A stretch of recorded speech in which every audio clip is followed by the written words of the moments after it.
It's occurred to me several times in these last weeks that no one can, in fact, write a book called How to Read and Why.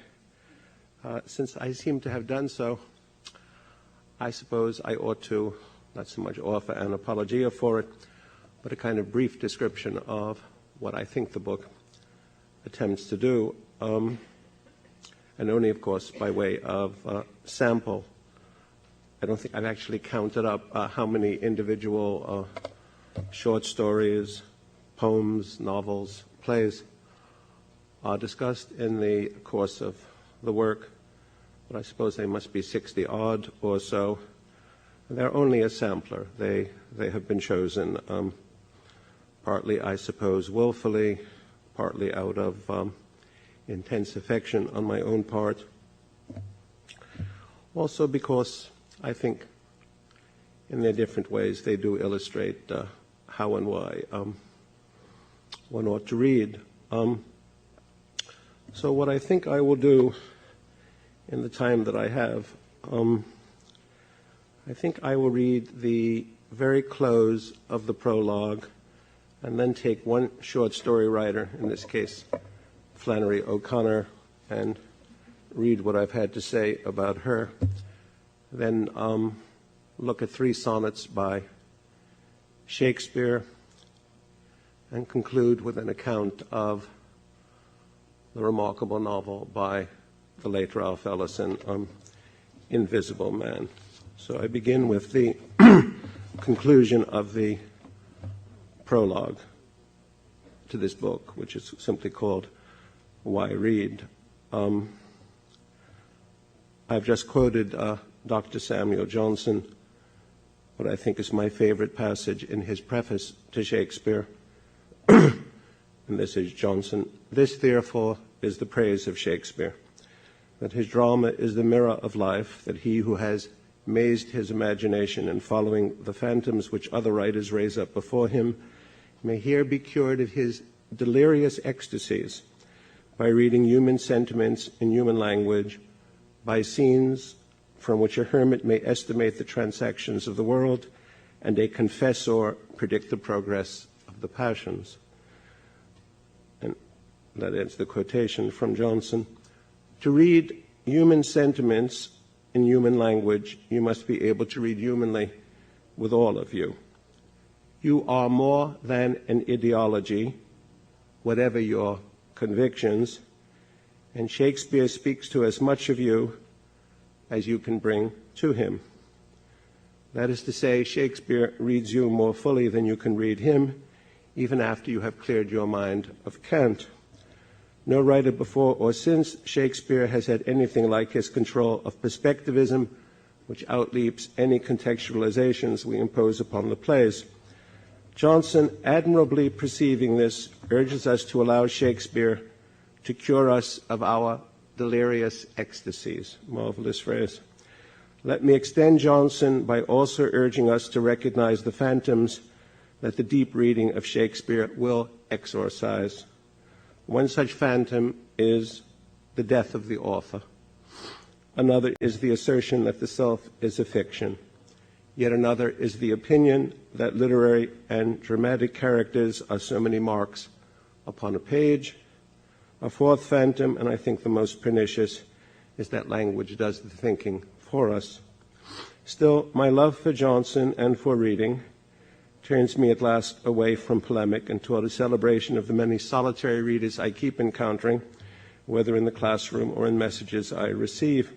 We read Shakespeare, Dante, Chaucer, Cervantes, Dickens, Proust, and all their peers because they more than enlarge life. Pragmatically, they have become the blessing, in its true Yahwistic sense, of more life into a time without boundaries. We read deeply for varied reasons, most of them familiar, that we cannot know enough people profoundly enough, that we need to know ourselves better, that we require knowledge not just of self and others, but of the way things are.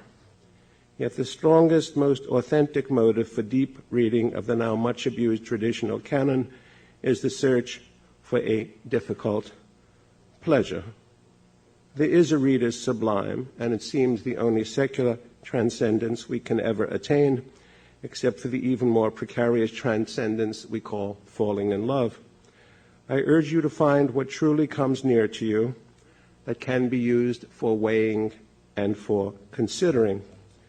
Read deeply, not to believe, not to accept, not to contradict, but to learn to share in that one nature that writes and reads.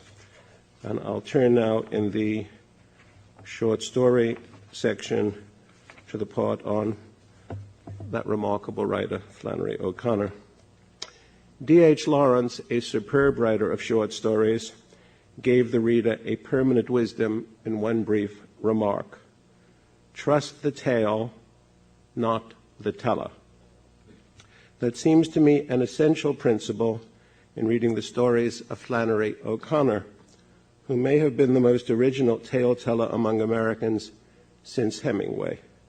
Her sensibility was an extraordinary blend of Southern Gothic and severe Roman Catholicism. So fierce a moralist is O'Connor that readers need to be wary of her tendentiousness. She has too palpable a design upon us to shock us by violence into a need for traditional faith. As teller, O'Connor was very shrewd, yet I think her best tales are far shrewder and enforce no moral except an awakened imagination. O'Connor's South is wildly Protestant, not the Protestantism of Europe, but of the indigenous American religion, whether it calls itself Baptist, Pentecostal, or whatever. The prophets of that religion, and this is a quotation from her, snake handlers, free-thinking Christians, independent prophets, the swindlers, the mad, and sometimes the genuinely inspired, O'Connor named as natural Catholics. Except for this handful of natural Catholics, the people who throng O'Connor's marvelous stories are the damned, a category in which Flannery O'Connor cheerfully included almost all of her readers, including everyone present, I think, here. I think that the best way to read her stories is to begin by acknowledging that one is among her damned, and then go on from there to enjoy her grotesque and unforgettable art of telling. A good man is hard to find remains a splendid introduction to O'Connor. A grandmother, her son and daughter-in-law and their 3 children are on a car journey when they encounter an escaped convict, the misfit, and his 2 subordinate killers. Upon seeing the misfit, the grandmother foolishly declares his identity, thus dooming herself and all her family. The old lady pleads with the misfit while her family is taken away to be shot. But O'Connor gives us one of her masterpieces in this natural theologian of a killer. Jesus, the misfit declares, thrown everything off balance by raising the dead in a cosmos where there is, as he says, no pleasure but meanness. Dizzy and hallucinating, the terrified grandmother touches the misfit while murmuring, "Why, you're one of my babies, you're one of my own children." He recoils, shoots her 3 times in the chest, and pronounces her epitaph. She would have been a good woman if it had been somebody there to shoot her every minute of her life. The tale and the teller came together here, since the misfit clearly speaks for something fierce and funny in O'Connor herself. O'Connor gives us a hypocritical and banal old lady and a killer who is, in O'Connor's extraordinary view, an instrument of Catholic grace. This is meant to be, and certainly is, outrageous because, being damned, we are outraged by it.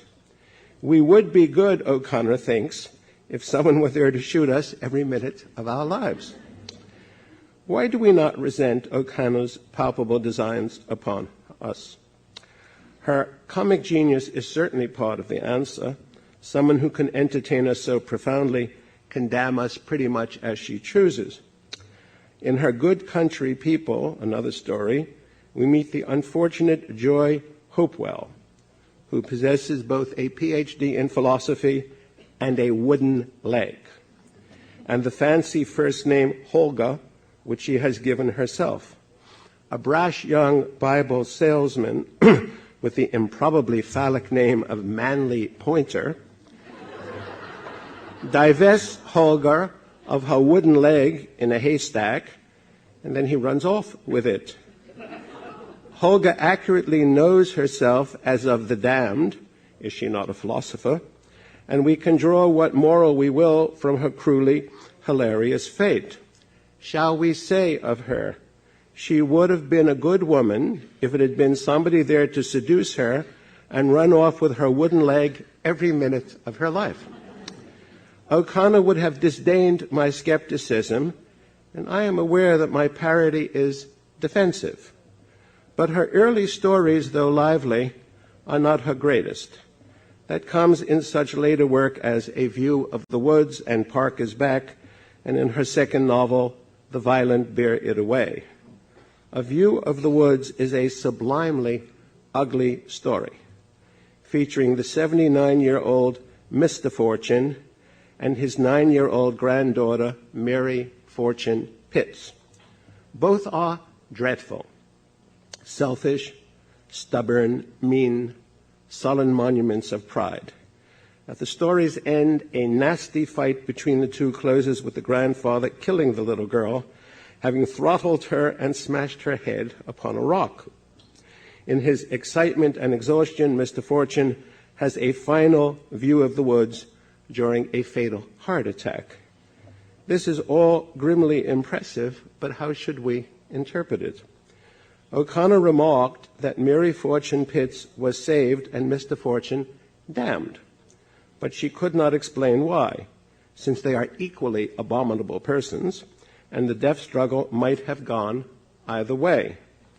It is splendid that O'Connor was so outrageous, because our skepticism outraged her and inspired her art. And yet her obsessive spirituality and absolute moral judgments cannot just sustain themselves at the reader's expense. But when I think that, I suddenly recall how dangerously close her literary tastes were to my own. She preferred Faulkner's As I Lay Dying and Nathaniel West's Miss Lonely Hearts to all other works of modern American fiction, and so do I. Reading Flannery O'Connor's stories and The Violent Bear It Away, I am exhilarated to the brink of fear, as I am by Faulkner and West and their grandest works, and by Cormac McCarthy's Blood Meridian, which surely O'Connor would have admired had she survived to read it. Turgenev and Chekhov, Maupassant and Hemingway were not ideologues, and the main tradition of the modern short story is certainly theirs and not O'Connor's. And yet her verve and drive, the propulsive gusto of her comic spirit, is overwhelming. Her Catholicism might as well be holy rollerism, so far as the aesthetic effect of her fiction is concerned. There we can locate her natural shrewdness. Her mad and damned American religionists can be parodied, but the parody will not touch her assured Roman Catholicism. More than a comedian of genius, she had also the penetrating insight that religion for her countrymen and women was not the opiate, but rather the poetry of the people. I want to turn now to, in the poetry section, a consideration of 3 sonnets of Shakespeare, chosen not so much as representative of the 154, because I don't think you can with so extraordinarily varied and baffling a sequence, and I think it is indeed a sequence.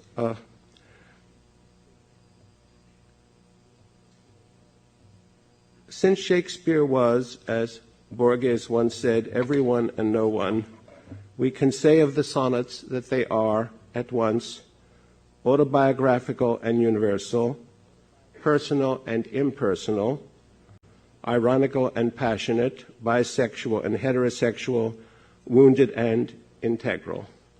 This is a good place to warn the reader against the increasingly useless literary dogma that the capital letter I speaking a poem is always a mask or persona rather than a human being. The capital letter I of Shakespeare's sonnets is the playwright actor William Shakespeare, creator of Falstaff, Hamlet, Rosalind, Iago, and Cleopatra. When we read the sonnets, we are listening to a dramatic voice, one both like and unlike Hamlet's. The unlikeness is that we are listening to Shakespeare himself, who is, after all, not entirely his own creation. Yet there remains a similarity between Will in the sonnets and Hamlet or Falstaff. Shakespeare ruefully rough-hews his self-presentation, even if he cannot wholly shape it. The meditative voice of the sonnets takes great care to distance itself from its own suffering, sometimes even from its own humiliation. We hear a story in the sonnets that could be called betrayal, and yet we never hear of the death of love, though there is every reason why it ought to die. Of all literature's uncanny effects, to me the uncanniest is Shakespeare's balance in the sonnets between self-alienation and self-affirmation. 'Tis better to be vile than vile esteemed, when not to be receives reproach of being, and the just pleasure lost, which is so deemed not by our feeling, but by others' seeing. For why should others, false, adulterate eyes, give salutation to my sportive blood? Or on my frailties, why are frailer spies, which in their wills count bad what I think good? No, I am that I am, and they that level at my abuses reckon up their own. I may be straight, though they themselves be bevel. By their rank thoughts my deeds must not be shown, unless this general evil they maintain, all men are bad, and in their badness reign. This is Sonnet 121 in a sequence of 154. We do not know whether Shakespeare himself arranged them in their present order, but it seems likely. We are nearing the end of the 126 sonnets addressed to a fair young nobleman, presumably Shakespeare's patron, some think also his lover, the Earl of Southampton. One might want to recommend this sonnet to President William Jefferson Clinton, but will have no occasion to do so. It is the most powerful expression in the language of being condemned for erotic activity by the false, adulterate eyes of others who themselves be bevel, that is to say, crooked. And I wish the poem could have been read aloud frequently on television during our recent national orgy of virtue alarmed, as manifested by talking heads and congressmen. But my concern is how to read it as well as why, so I turn to a closer examination of its magnificently charged diction.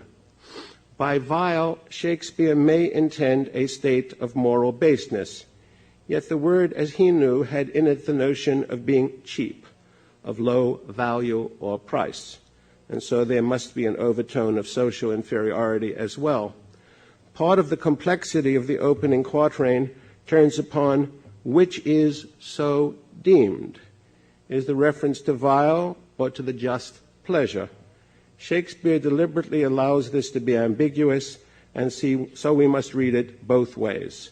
The bitter irony of "'tis better to be vile than vile esteemed, when not to be receives reproach of being," partly means that one may as well be debased in one's behavior, because even if one is actually virtuous, others will see it differently.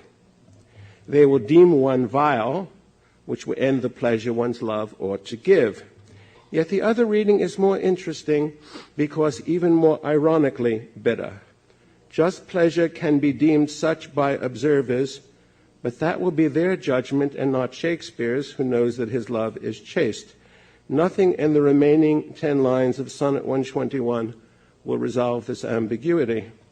The beholders are mocked for their mockery when they intrusively give salutation to my sportive blood, as if they were cheering Shakespeare on to his supposed sexual performance, which they make into their spectator sport.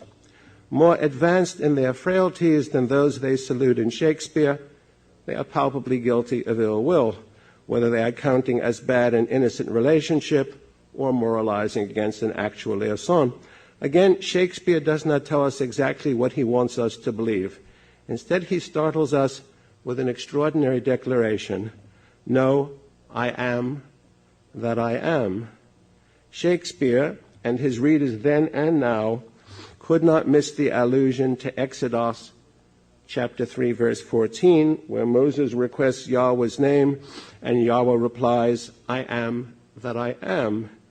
In the Hebrew, Eya Asher Eya, that is an audacious pun upon Yahweh as a name, and literally means something like, "I will be wherever and whenever I will be." Shakespeare presumably did not know that, and so probably his "know I am that I am" primarily means "I am what I am," but by way of a considerable and deliberate blasphemy. Shakespeare himself did not publish the sonnets, and 121 just may be an independent poem with no necessary reference to any homoerotic relationship with the fair young nobleman. We do not know, and the poem may be stronger for our not knowing. As in his sublimely ranted farewell to comedy, Measure for Measure, Shakespeare neither endorses nor denies the final dark formula, "All men are bad, and in their badness reign." Anger becomes controlled frenzy in the superb Sonnet 129, a lament that only hints at betrayal by the famous and nameless dark lady of the sonnets. The expense of spirit in a waste of shame is lust in action, and till action, lust is perjured, murderous, bloody, full of blame, savage, extreme, rude, cruel, not to trust, enjoyed no sooner, but despised straight, past reason hunted, and no sooner had, past reason hated, as a swallowed bait, on purpose laid to make the taker mad. Mad in pursuit, and in possession so, had, having, and in quest to have, extreme, a bliss in proof, and proved a very woe, before a joy proposed, behind a dream. All this the world well knows, yet none knows well, to shun the heaven that leads men to this hell. The furious energy of this is almost a drum roll, a litany for desire that prophesies only further desire, further erotic disaster. There are no personages in this poem. The fair youth is far off, and even the dark lady is present only by implication. Lust is the hero-villain of this night piece of the spirit. Male lust for the hell that concludes the sonnet, hell being, as is well known, Elizabethan Jacobean slang for the vagina.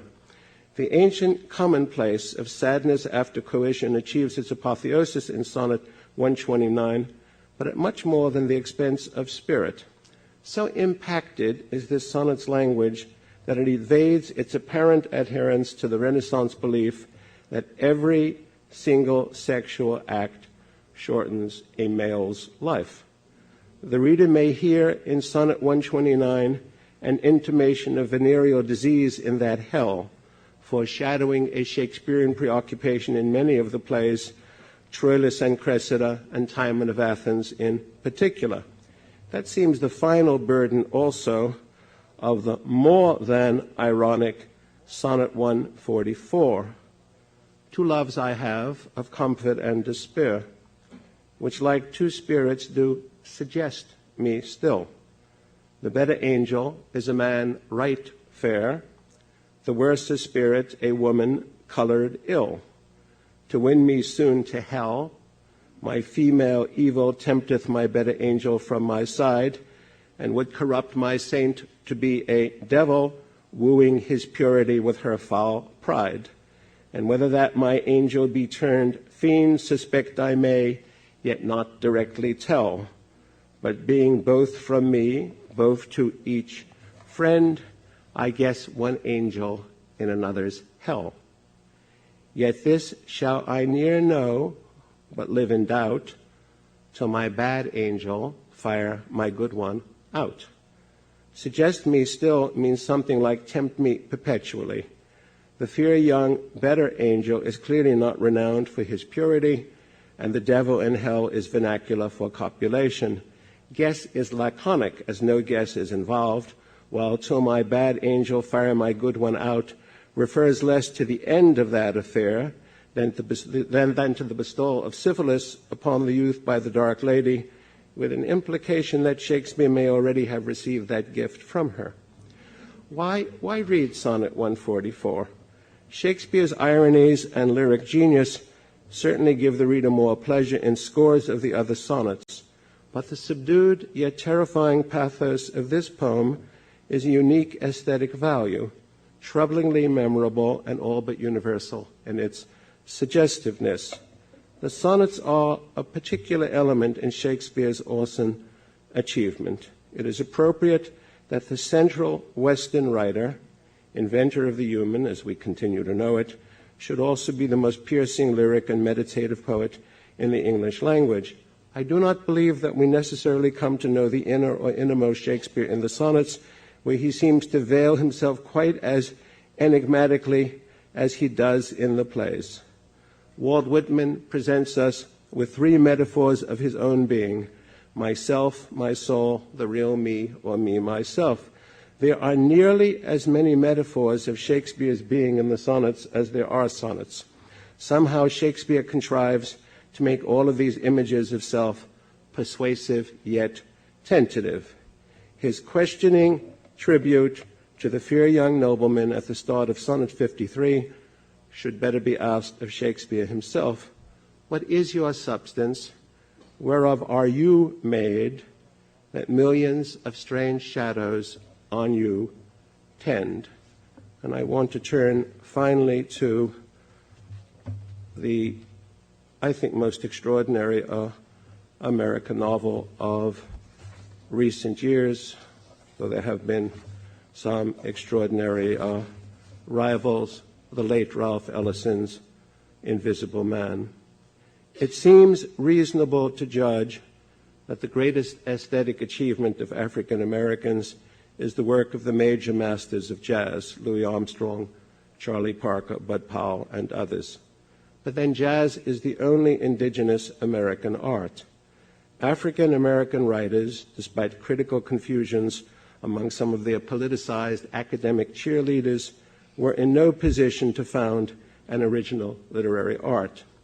Invisible Man, 1952, by the late Ralph Ellison, remains much the strongest novel by an American black, and its palpable and by Ellison acknowledged debts are to Melville, Mark Twain, Faulkner, Dostoevsky, and to the poetic language of T.S. Eliot. Toni Morrison, though she passionately argues otherwise, is also a child of Faulkner, as well as of Virginia Woolf. Ellison was a writer of immense and mordant sensibility, and his pride at having composed Invisible Man was the largest single factor in his refusal to publish a second novel during his lifetime. I urge the reader towards Invisible Man and not to Juneteenth, edited from Ellison's manuscripts. I do not believe he would have sanctioned its publication. More than once he had asked me if any American novelist, except for Henry James, had really composed a second masterwork. Presumably he was thinking of Melville, Twain, Hemingway, Scott Fitzgerald, among others, and I would have been tactless to suggest candidates and so did not. Yet he was well aware of Faulkner, who in his grand early phase had created The Sound and the Fury, As I Lay Dying, Light in August, and Absalom, Absalom. Faulkner, a Southern white, faced many cultural pressures, but nothing like those that bothered Ellison in the last quarter century of his life.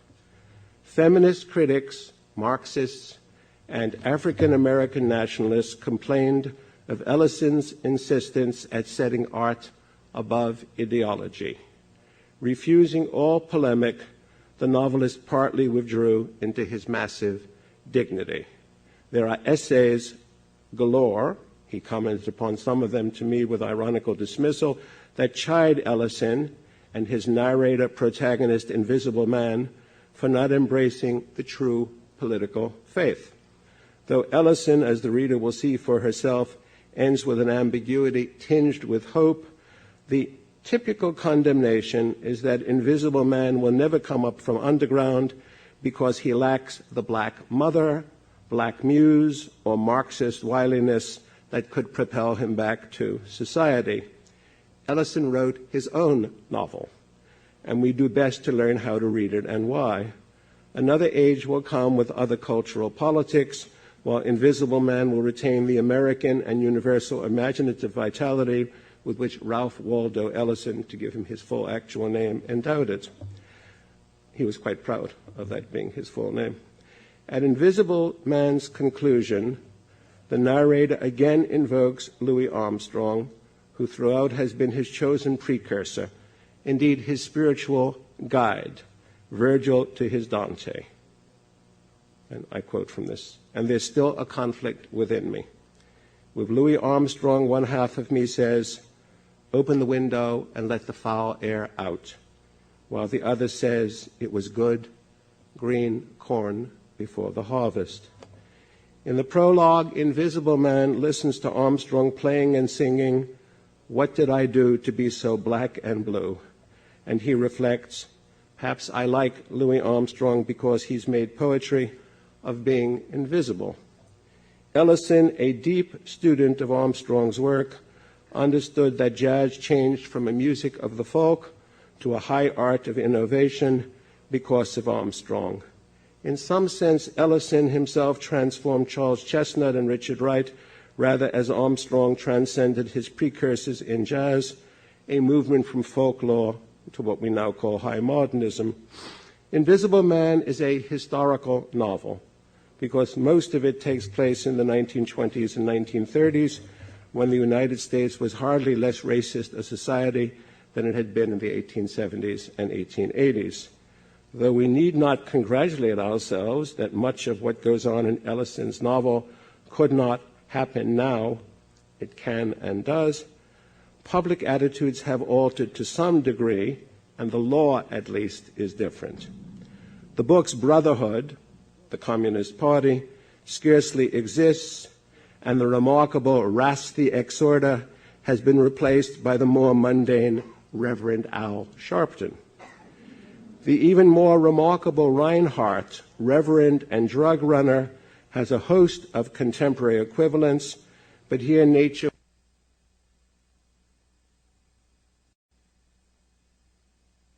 short of Ellison's art, and the exuberant Reinhardt remains larger than life. Invisible Man, Melvillian and Faulknerian, like Nathaniel West Smith's Lonely Hearts, Thomas Pynchon's The Crying of Lot 49, and Cormac McCarthy's Blood Meridian, shares the negative sublimity of all the novels I have been reading in this chapter, and shares also in their greatness. Kenneth Burke, to me the most admirable of 20th century American critics, several times in conversation urged me to meditate upon Ellison as the American master of the novel of education, the genre of the German Bildungsroman, of Thomas Mann's The Magic Mountain and Goethe's Wilhelm Meister. Mann's novel is a lovingly ironic parody of the genre, but Ellison seems to me a demonic or tragic parody. His Invisible Man, in some respects, is closer to Dostoevsky's Underground Man than to a developmental hero of the Goethean, Mannian sort. Ellison himself cited Malraux, T.S. Eliot, Hemingway, Faulkner, and Dostoevsky as his most direct literary ancestors. Interestingly, he excluded Moby Dick, which lends Invisible Man its crucial Jonah component. I suspect that Melville, like Faulkner, was a touch too close, while Dostoevsky was safely distant in place and in time. The hero of Dostoevsky's Notes from Underground suffers humiliations and narrates his subsequent rejection of the world, withdrawing to a hovel. This symbolic withdrawal is to some extent a rejection of Western values and ideas, though the underground man is well aware that European rationalism has an inescapable place in his own consciousness. But he rebels against it, profoundly believing that it violates his integrity. Ellison's Invisible Man is considerably more gifted than Dostoevsky's angry protagonist, and as an African American, he has a much more complex predicament. Dostoevsky wanted to reject Europe. Ellison passionately refused to give up on America, though his Invisible Man would not accept it upon its hypocritical terms. Moby Dick is haunted by the Book of Jonah, and so is Invisible Man. I don't know whether Melville knew that the Book of Jonah is read aloud to the congregation on the Jewish Day of Atonement, but Ellison certainly did. The Book of Jonah is not apocalyptic, but survivalist. Jonah, the evasive prophet, is resurrected from the belly of the whale after he has repented, fleeing from Yahweh out of mere pique. Humor clearly dominates the Hebrew text, since Jonah's vexation against Yahweh is that the prophecy proved successful and the people of Nineveh turned away from evil, thus averting the city's destruction. The Invisible Man, like Jonah, is always in repression, to which Freud assigned always the metaphor of fleeing. False fathers, Bledsoe, Lucas Brockway, Jack of the Brotherhood, continually betray the Invisible Man, even as Jonah feels betrayed by God the Father, who declined to obliterate Nineveh. Chased by whites into a manhole, Invisible Man becomes Jonah in the whale's belly, thus beginning his underground existence from which, as I read it, he is finally about to emerge as the novel concludes. The book's prologue, with its lyrical power, sweeps the reader downwards to a Dantesque vision as Invisible Man, listening to Louis Armstrong play and sing, "What did I do to be so black and blue?" descends the levels of an African-American inferno. In his phantasmagoria, he hears a preacher taking as text the blackness of blackness, which touches its depth in the Jonah motif of the whale's belly with a great shout, "It'll put you glory, glory, O my Lord, in the whale's belly." Covertly, Ellison alludes to Father Mapple's great sermon on Jonah in Moby Dick, where each of us is adjured to be a patriot only to heaven. And yet Ellison enforces the African-American difference. Blackness puts you in the whale's belly, and blackness alone is insufficient to resurrect you, though nothing American society offers is going to resurrect you either. Self-reliance, even if you're actually named for Emerson, will not send you out of the whale's belly, and yet it can change the nature of your sojourn. Invisible Man is as intricate and rich in texture as Moby Dick and Faulkner's As I Lay Dying, and the reader is best advised to take the book slowly and steadily, reading aloud to herself and others whenever the prose is richest. The rewards are immense. This is a novel that transcends politics and ideology, while never for a moment evading the Invisible Man's obligation to prophesy the destruction of the new Nineveh, the United States of America, unless it turns now away from the hatefulness of the final consequences of African American slavery. Since his symbolic function is so dominant, the reader may slight the Invisible Man's personality and character, which would be a great loss. Ellison, probably with an eye upon James Joyce's Ulysses, magnificently fuses naturalism and symbolism in his novel.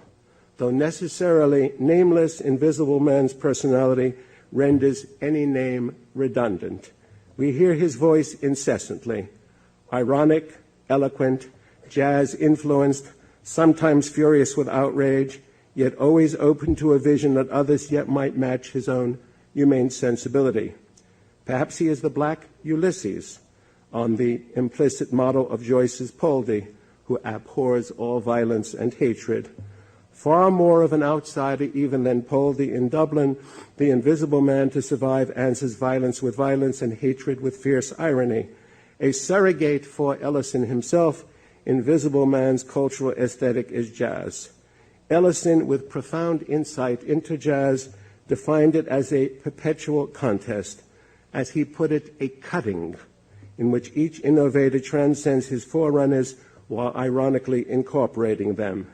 That is the secret of the invisible man's language and is the basis of the continuous stylistic splendor of Ellison's novel. Its narrative techniques and evolving styles have set a standard for what should be called novelistic jazz that no one else has been able to attain. The fusion of a jazz aesthetic with an essentially Faulknerian style made Invisible Man a book that remains unique, though the earlier Toni Morrison has come closest to Ellison's synthesis. There's a subtle polyphony that goes on throughout Invisible Man. The narrative line is clear, but something else frequently plays against it, as in the great epiphany of Reinhardt. Holy man, pimp, drug racketeer, who appears in a cardinal's robe in front of his congregation under the gold rubric, "Let there be light." Backing away from Reinhardt's apotheosis, the invisible man who has weathered nearly anything you can imagine is shocked into the realization that Reinhardt and the truth are one. And I will quote a remarkable paragraph and make a final comment and be done. This is Ellison at his finest. It was too much for me. I removed my glasses and tucked the white hat carefully beneath my arm and walked away. Can it be, I thought, can it actually be? And I knew that it was. I had heard of it before, but I'd never come close. Still, could he be all of them? Rhine the runner, and Rhine the gambler, and Rhine the briber, and Rhine the lover, and Reinhardt the reverend? Could he himself be both Rind and Hart? What is real anyway? But how could I doubt it? He was a broad man, a man of parts who got around. Reinhardt the rounder. It was true as I was true. His world was possibility, and he knew it. He was years ahead of me, and I was a fool. I must have been crazy and blind. The world in which we lived was without boundaries, a vast, seething, hot world of fluidity, and Ryan the rascal was at home. Perhaps only Ryan the rascal was at home in it. It was unbelievable, but perhaps only the unbelievable could be believed. Perhaps the truth was always a lie. This is a paradigm for Ellison's achievement of an intricate verbal jazz. Playing just off the beat are the variations on a refrain. Could he himself be both Rind and Hart, and Reinhardt the rounder, and Rhine the rascal, triumphantly repeated? Rast the exhorter, vividly and sympathetically portrayed by Ellison, is not a temptation for the invisible man, but the metamorphic Reinhardt heartbreakingly and hilariously is. Though Ellison's picaresque hero finally identifies Reinhardt's freedom with chaos rather than imagination, again we must trust the tale and not the teller. Rast the destroyer is a figure of sinister pathos, but still we are moved because in the background we can hear the jazz of Rast the exhorter. What do we hear in Reinhardt's great music? It would be difficult to disengage Reinhardt from the context in which jazz originated. One might go further and mention Reinhardt's literary comrades, Villon, Marlowe, Rimbaud, major poets who were in fact cutthroats, thieves, spies, runners. The invisible man accepts Reinhardt as context, but not as forerunner. There he chooses Louis Armstrong, who broke through context. Ellison, not quite willing to assert as much for himself, famously ends the novel by implicating the reader in the imagination of invisibility, crying out, "Who knows but that on the lower frequencies I speak for you." Thank you. Good.